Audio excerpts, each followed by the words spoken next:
Art director Nitin Desai ने आज ND studios जो करजत में स्थित है वहां पर आत्महत्या कर ली। नितिन देसाई की कुछ दिनों बाद बर्थडे थी और आने वाले गणपति फेस्टिवल भी वो एनडी स्टूडियोज में करने वाले थे।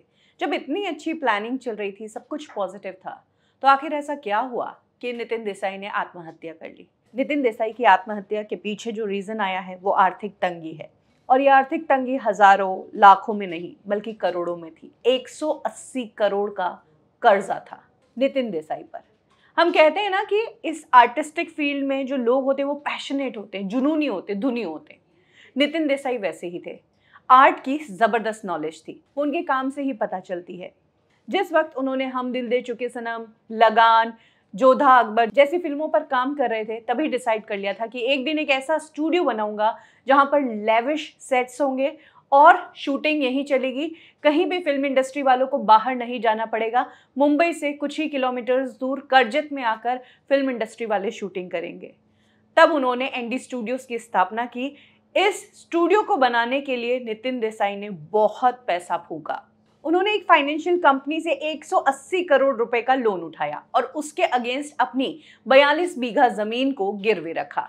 स्टूडियो पहले ही तैयार हो चुका था, ग्रैंड सेट भी बन चुके थे। इनफैक्ट बात करें सलमान खान की, तो सलमान खान की कई फिल्में करजत में ही शूट करते हैं वो, और एनडी स्टूडियोज में उन्होंने बहुत फिल्में शूट की है ताकि स्टूडियो की भी इनकम जनरेट हो। प्रेम रतन धन पायो, इस फिल्म में राजस्थान के जितने भी सेट थे वो यहीं पर बनाए गए थे। खुद पर्सनली नितिन देसाई ने एक एक सेट को रिसर्च के साथ बनाया था। सलमान खान के तिलक का सीन हो या फिर सलमान खान की स्टेप सिस्टर का फुटबॉल खेलने का सीन हो, ये सारे सीन्स एनडी स्टूडियोज में ही पिक्चराइज करवाए गए थे। एनडी स्टूडियोज की तारीफ भी बहुत हो रही थी। 11 स्टेजेस वहां पर बनाए गए थे, सेट्स खूब सारे थे। इन सेट्स में किसी चीज़ की कमी नहीं थी। आप एनडी स्टूडियो में चले जाओ, आपको बाहर से कुछ ले जाना नहीं पड़ता था। अब जब इस फैसिलिटी का स्टूडियो बनाया तो उसमें पैसा भी लगा। 180 करोड़ रुपया उन्होंने स्टूडियो में लगाया। इसी बीच कोविड आ गया और कोविड के कारण स्टूडियो की जितनी इनकम होनी चाहिए थी उतनी हुई नहीं। कोविड के बाद काम शुरू तो हुआ, लेकिन खुद फिल्म इंडस्ट्री की हालत ही खराब हो गई।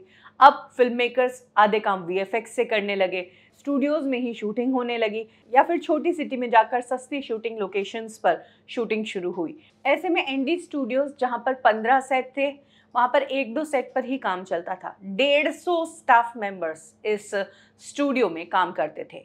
तो स्टूडियो पर काम चले ना चले, इन 150 लोगों की सैलरी भी देनी पड़ती थी। मेंटेनेंस भी भारी पड़ रहा था। नितिन देसाई कर्ज चुका नहीं पाए।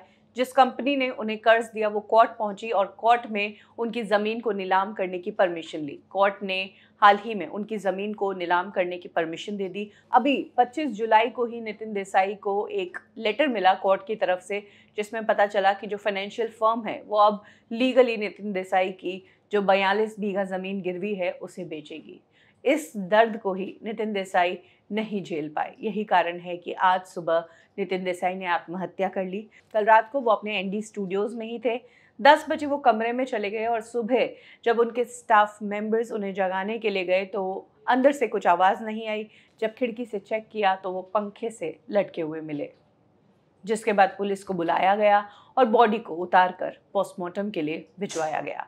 पुलिस ने नितिन देसाई के मामले में जांच भी शुरू कर दी है, ये चेक करने के लिए कि क्या उनके ऊपर किसी का प्रेशर तो नहीं था। पुलिस को उनके मोबाइल से एक ऑडियो क्लिप मिली है। इस ऑडियो क्लिप में उन्होंने 4 लोगों के नाम लिए हैं। अब इसी में पुलिस जाँच करेगी और पता करने की कोशिश करेगी कि क्या इन 4 लोगों के कारण ही उन्होंने सुसाइड किया।